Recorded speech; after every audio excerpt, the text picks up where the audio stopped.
Hey y'all, Scott here, and my review of E3 2017 is hot off the presses. So off the presses, in fact, that I had to resort to using this pre-made intro I made years ago back in 2013. Now I hope that doesn't kill the immersion for you. Getting a review out of E3 2017 this quickly required some setbacks. And now onto the segment where I disclose my opinion. I was disappointed in E3 2017.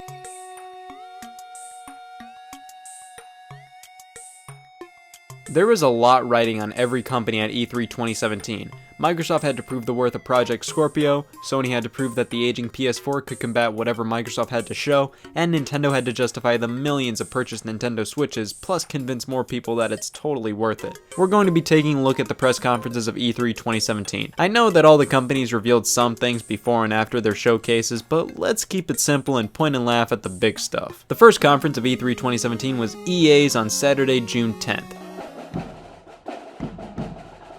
Doesn't matter what game they're selling here, I'm sold. Well, we start off with Madden 18. That's Madden like you've never seen it. Following Madden, they go straight into Battlefield 1, showing a montage of players online and detailing updates to the game. Next up is FIFA 18, and some blokes from a football show come on stage to promote it. Where do I pre-order? They then go over Need for Speed Payback, which looks pretty solid. But tell me, does it play as well as it looks? I can assure you that plays as well as it looks. Oh, thank God. Transitioning from that, they start talking about EA Originals, which is EA's way of contracting independent developers to create new original experiences. This time they revealed the game A Way Out from the same developer of Brothers: A Tale of Two Sons, and honestly, it looks really interesting, being a story-based co-op game played entirely in split screen and graphically looking pretty nice. After that, they discuss the power of Project Scorpio and how it will affect games like Madden, unveil a CG trailer for BioWare's new IP Anthem, talk about NBA Live 18, and then finish it off with a metric 6.5 lifetimes worth of Star Wars Battlefront 2 footage. You know what's bad? I watched this press conference after I knew there was nothing for me in it. Overall, while EA's conference didn't personally speak to me really too awful much, it really wasn't supposed to. Now, with a few companies this year opting for more of a quicker presentation heavily focused on pre-recorded video, it feels a bit jarring that EA wouldn't opt for this as well. Also, I really think trimming the fat and making it shorter would have made it more appealing to watch for somebody that missed the live broadcast such as myself. However, it wasn't bad, they showed what they had to, and it was pretty painless to watch. Continuing with my E3 press conference rating tradition, I give EA's press conference out of 5 knee slaps. The next company up is Microsoft on Sunday, June 11th. This year was a big one for Microsoft. They had to convince everybody that Project Scorpio was worth it, and did they do that? Nope! Starting off with a quick video that later reveals Project Scorpio's design, we see a few characters form, including the best Xbox character, Forza. And that is the design for Project Scorpio. It literally looks like a refined Xbox One S and nothing more. Then Phil Spencer comes on stage and reveals Scorpio's true name. There's no power greater than X. And today, we are proud to welcome the newest member of the Xbox family, fittingly named Xbox One X. Okay. I mean, I'm not crazy for it, but I don't think it's as bad as others make it out to be. Many compared it to the Wii U's name, and I think that's insulting to the Xbox One X. You see, people thought the Wii U was something like the One X, an upgrade. The Xbox One X isn't an entirely new console, simply a beefed up Xbox One, so I think the name works fine. Plus, if somebody buys an Xbox One S accidentally instead of a One X, it doesn't really matter unless you really care about your games looking better than great because they both play the same games perfectly. They start talking about the specs of this thing, and the audience members are losing it. Alright, this kinda irked me. I understand the specs reveal being a big deal for a new computer, for example, but I never got why specs were such a big deal for consoles. Like, I get it, you want games to look the absolute best on your console, but you're more than likely not making games for this thing, so why do you care about the Xbox One X having a 6 teraflops GPU? As long as the specs are good enough to run the most demanding games on the planet, then why should it matter how many teraflops are lodged in this thing? Hey, Forza has a crossover with Master Chief. Fan service at its finest right here, everybody. Ladies and gentlemen, may I present the 2018 Porsche 911 GT2 RS.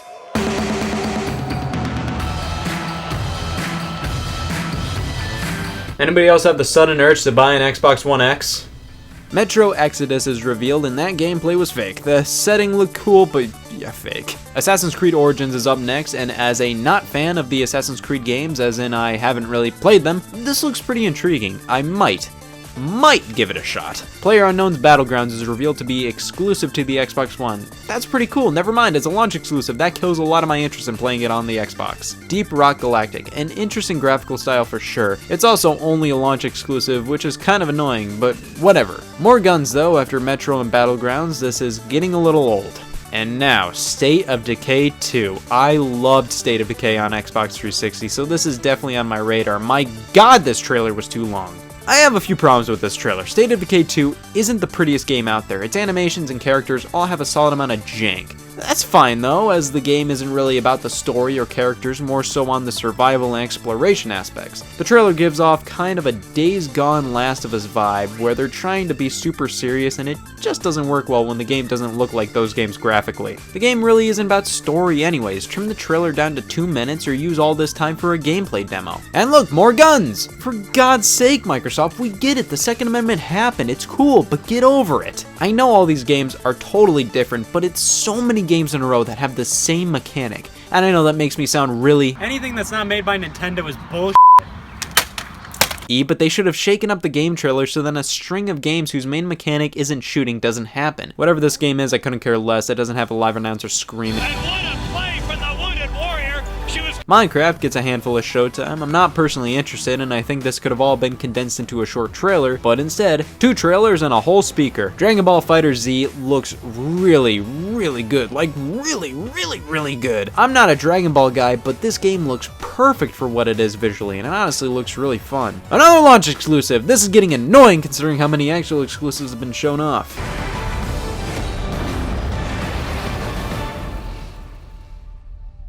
Yeah, I got nothing. Wow, The Last Night looks gorgeous. I'm kind of getting sick of the whole pixel art style for indie games, but this game takes it in a new direction. Like, my god, it looks great. Reminds me of the game Flashback. Wait, just a moment. What was shown at the beginning of the trailer? Exclusive. Christ!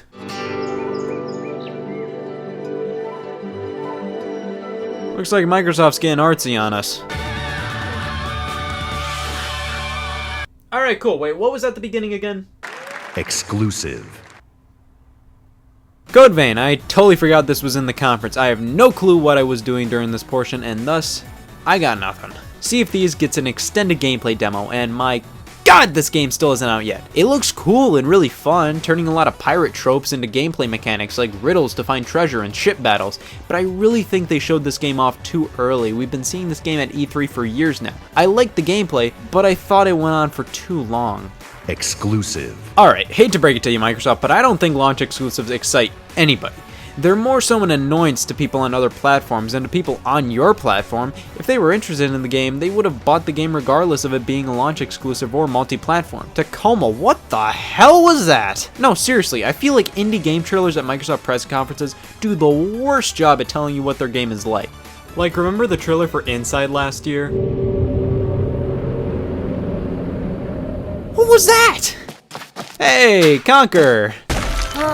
You cheekies! Well, here we have Super Lucky's Tale, perfect evidence that you don't have to be Nintendo to make a shitty Nintendo game. To be fair, it looks like it would be fun, but a bit generic. I'd be interested to pick it up on the cheap, but I'm in no way foaming at the mouth to play this game. It is nice to see Microsoft getting behind a decent looking 3D platformer though. Cuphead, the coolest looking game to ever grace a video file, finally gets a release date it will inevitably not make. Crackdown 3 starring Terry Crews, neato, and it's coming out the same day as the Xbox One X. That's neato as well. We get a montage of smaller games, Ashen, Life is Strange Before the Storm, a gameplay demo for Shadow of War, a trailer for Ori and the Will of the Wisp, which is pretty banging, and Today, I'm pleased to announce an exciting expansion to the program. yes! This was amazing confirmation. I love the idea that the Xbox One will play all generations of Xbox, and the original Xbox has a killer library that I love to play again on a modern console. This was my favorite announcement of the show. I was so happy. Phil then reveals that the Xbox One X will be retailing for $499, and then we get a gameplay demo for Anthem. We have 4 more conferences to go over! That was a decent conference. My main problem was the pacing. It felt like too many similar games were lumped together, which made them all kind of blend in. Some trailers, especially for indie games, didn't give you any concrete information on what the game is about, and I would be lying if I said I wasn't bored multiple times during the conference. Just some gameplay demos and trailers dragged on for too long. That ended up having the conference be the longest of the bunch, running over 90 minutes, during an E3 where most conferences were under an hour long. Also, Microsoft didn't really do a good job convincing anybody the Xbox One X is worth it. It just felt like a lot of that power is going underutilized, and I'm fine with my Xbox One S. Like, nothing I saw during the conference made me go, well, I can't do that on my current Xbox One. But if you're really that serious about 4K, I guess the X is cool, but for people like me who are fine with regular 720 and 1080p, they didn't do much to convince me. And it's obvious the Xbox One X is more so a luxury product that's marketed towards the die-hard fans. But Microsoft showed a ton of games with a fair amount of variety, which can't be said for other companies at the show. Next up is Bethesda, also on Sunday, June 11th, and my God, did people hate this conference. It starts up with a montage of Bethesda employees and their families, which is nice. They then transition into the show, which is styled in the vein of 1950s advertising, and I dig it a lot, it's cute. And then they talk about a bunch of old stuff for 30 minutes. Doom, but in VR, Fallout 4, but in VR, Elder Scrolls Online Morrowind, which came out like a week ago, Creation Club, which is for old games like Fallout 4 and Skyrim, and everybody hated this, basically charging for mods. Elder Scrolls Legends Skyrim expansion, card game, not really interested. Switch version of Skyrim, Zelda content, cool, motion controls, I mean sure, but the game wasn't made for that and nobody will play it like that. No release date, even though this is a port of a 6-year-old game announced last October. No release date. Dishonored 2 DLC, cool, Quake CHampions, alright, and then we finally get the major new announcements, Evil Within 2 and Wolfenstein 2.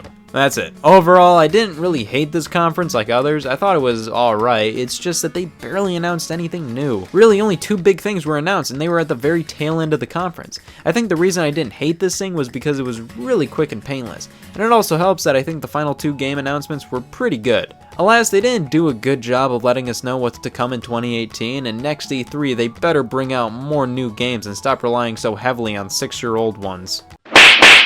Next, we have the winner of E3, Ubisoft. What has this world come to? No idea where this came from. Ubisoft time and time again has had a pretty mediocre conference, kinda due to the fact that a lot of their games were always revealed at other conferences. This year their conference was on Monday, June 12th, and started off with a bang by revealing Mario and Rabbids Kingdom Battle. This was entirely leaked for a solid 6 years before the reveal, but it was nice to see it finally be confirmed. Miyamoto came up on stage, and I thought this section dragged on a tad too long, but I'm okay with it. When you have Miyamoto at your press conference, I can understand milking it for as long as you can. The game itself looks fine. The gameplay didn't really click with me, but other people are genuinely excited for it. I'm not offended by the game, it looks quality enough, I just don't know if it's for me gameplay-wise. We then get a quick trailer for Assassin's Creed Origins, which is a game we saw at Microsoft, but they don't linger on it, which is nice. Next is a trailer for The Crew 2, which looked cool, with multiple vehicles racing at the same time. Color me intrigued. South Park for the 17th E3 in a row, some artsy VR game called Transference, a new IP, Skull and Bones, which looks really fun. Basically, Ubisoft is satiating the fans of Assassin's Creed 4 Black Flag. Good stuff, but it's a ways off. And what better game to show off next than Just Dance 2018? They don't linger on it, and it's here and gone in no time. Neat. A new South Park mobile game, Phone Destroyer. Alright. Next up is Ubisoft's Toys to Life game, Starlink. From what I understood, you don't have to use the toys, but if you want to, you can put together your own ship with whatever pieces you desire, and it will appear as that in the game, which is pretty cool. Some steep DLC, Far Cry 5 gameplay, which looked really good, and then ending it on Beyond Good and Evil 2, one of the most anticipated, long-awaited sequels of all time. Of course, it's weird because the characters swear like every 2 syllables in the trailer. I think they obviously looked into some marketing research and realized people don't care about talking monkeys if they ain't swearing. That was really weird, and it felt a little too forced coming from the T-rated original, but hey, it's still Beyond Good and Evil 2. No gameplay, and it's basically just now starting production, but it's cool that Ubisoft formally announced it this way. Yeah, so Ubisoft did really good. I liked how they didn't stay on things too long or try too hard to be funny. They let their developers be developers and showed the games they made and then moved on to the next thing. It was surprisingly really well done, and all the games shown off looked quality. The final traditional conference of them all is Sony's, also taking place on Monday, June 12th, later at night. I had a lot of concerns going into Sony's conference. They announced so many games at E3 2016, and most of those games still haven't released. Would we be looking at an E3 with little new content and mainly a rehash of last year? Yeah, pretty much. So at E3 2016, I thought Sony did great because of the style of press conference they went for. They started off with a live orchestra playing music that sounded straight out of God of War. Then gameplay started up and revealed that it was the new God of War. After that, non-stop trailer after trailer. No bigwig coming out to explain what you just saw, just trailer after trailer of new game after new game. I loved it. Sony did a similar thing here, but take out all the excitement of new game announcements and replace them with games we already know about. Instead of a new God of War caliber announcement, the live music was playing for a story trailer of Uncharted: The Lost Legacy. Not as impactful, we already know about this game. I'm totally gonna pick it up, but it's more so a standalone expansion for Uncharted 4. It's not a huge, big, exciting way to start off a press conference. Next up was Horizon DLC, which, alright, cool. After that, a gameplay demo of Days Gone, which looks good, albeit a little too much like The Last of Us did well. Let's make something like that. Still, it was announced last year and still no release window. Monster Hunter World, which is really cool. Many have complained it's simply westernizing Monster Hunter, but I've heard conflicting reports saying it's way more Monster Hunter than some skeptics say it is. Plus, it'll introduce the series to far more people here in North America, which is great. A from the ground up remake of Shadow of the Colossus. Awesome. This is how I want remakes to be. This looks like if Shadow of the Colossus was made in this generation, and it looks beautiful. Marvel vs. Capcom Infinite Story trailer, alright cool. Call of Duty World War II, alright cool. PSVR, alright cool. God of War trailer, nice to see some hack and slash elements in the game. I liked the demo from last year, but it felt like let's make a Naughty Dog rather than let's make a God of War. Nice to see the game bringing in some elements from the original series, and I like the release date, early 2018. Detroit Become Human. Whatever, I haven't really played any of Quantic Dream games, nor do I have much desire to, so I got nothing. But God, this game still doesn't have a release window yet? Next up, Destiny 2 trailer, and then Sean Layden comes back on stage to close the conference. That's it? Well, we do get a gameplay demo of Spider-Man, and it looks amazing. But seriously, that's it? That was such an underwhelming press conference. It felt like Sony just tried to replicate what they did last year, but forgot to announce any new games. The only new game we got from Sony was a remake of a game that's already been remade, not to this extent, but still. And the trailers and gameplay demos they did show off didn't really reveal amazing new things. It felt more so like, here's more Days Gone, here's more God of War. The game shown off looked great for the most part, but I gotta say, if you watch Sony's 2016 conference, you don't really have a reason to watch this year's. Finally, we have Nintendo and their Nintendo Spotlight on Tuesday, June 13th. I had a lot to worry about going into this. At E3, I want the most games possible, surely meaning a runtime of around an hour is warranted for the conferences. The Nintendo Spotlight was said to be only 25 minutes and to have a major focus on 2017 games only. I was scared. I wanted to see brand new things and also new looks on games we already knew about. That 25-minute length meant we were either gonna get mostly one or the other. Nintendo needs to start off strong. Just get into the games. Don't waste time on games that are coming out within the month like ARMS or something. A short trailer plays showing off the multiplayer games on Switch coming soon, soft revealing Rocket League on the system, which is perfect. That game will work so well on the system, that was awesome. Then Reggie talks for 20 minutes, and for the remaining 5 minutes, we start off with Xenoblade Chronicles 2. It looks really good, and while I'm not an RPG fan, I can appreciate this game, and it looks nice. And we get confirmation it's coming this year. Next up, an untitled Kirby game is revealed. It looks beautiful, but a little too generic for my liking. It looked a bit too similar to Return to Dreamland on the Wii. It does have some of its own ideas though. It brings back mixing abilities and has some fun co-op puzzles thrown in there. I'm gonna pick it up, but I want to see this game garner its own identity soon. Then more talking about stuff that doesn't matter. Pokemon RPG title for the Switch is confirmed only via words, and Metroid Prime 4 is revealed only via a logo. I said something about Metroid at E3, didn't I? Nowadays, before E3 2017, there are rumors that 2 new Metroid games are going to be revealed. Yeah, I don't buy it. Huh.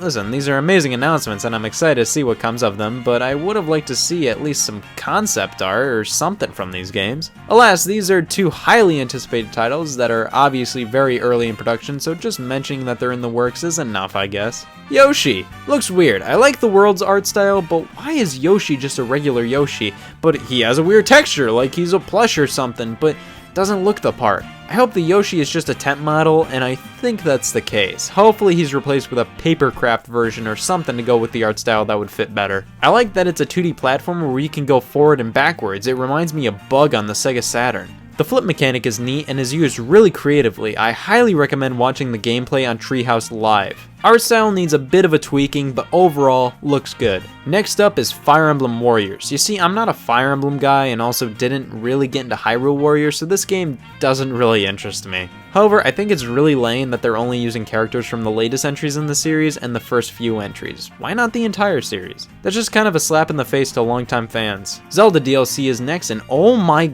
God, we already know about this. They already detailed this online via screenshots. This just feels like padding. And they further detailed the second DLC pack, but barely. They just kind of vaguely show pictures of the champions and say that the pack is about them. They also revealed that the champions are getting their own amiibo, which is cool. I'm happy to see a Zelda character other than Link get an amiibo. Then more talking from Reggie, then games we already knew about. One of my least favorite things ever is the fact that they show off Rocket League like this is a huge reveal, and I was squealing, you showed it in the intro, this is old news! So that's the Nintendo Spotlight at E3 2017, and there was really nothing that could possibly redeem it.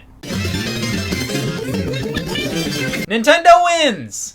I feel like the 25-minute time limit was more of a detriment than an advantage. I understand that Nintendo wanted to quickly get through everything and whatnot, but it was more so stressful as a Nintendo fan. Knowing they only had 25 minutes made me hate when they would waste their time just talking to the camera or going over stuff we already knew. Kinda lame Metroid Prime 4 and Pokemon were merely just stated to be coming to the Switch with nothing else, but hey, I'll take the announcements and sleep well knowing Metroid is back and mainline Pokemon is finally coming to a home console. Mario Odyssey is literally everything the human race has built up to. I cannot say any more good things about that game. The capture mechanic of the hat took a mechanic that was already cool, you know, using the hat as a weapon and platform, and made it that much cooler. Overall, they had great announcements, but I wanted just a bit more of a better look at what 2018 will entail, and I hated the fact it was only 25 minutes. It was really stressful.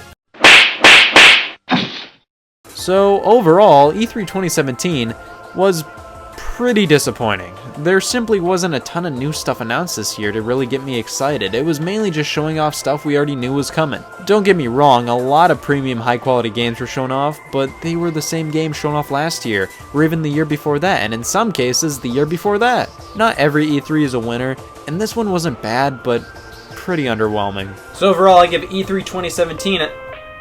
Excuse me, that must be my doctor. My results must be in. Yellow. Hey Scott, it's Dr. Bill here. Got your test results in, and it seems you've been diagnosed with disappointment. Oh.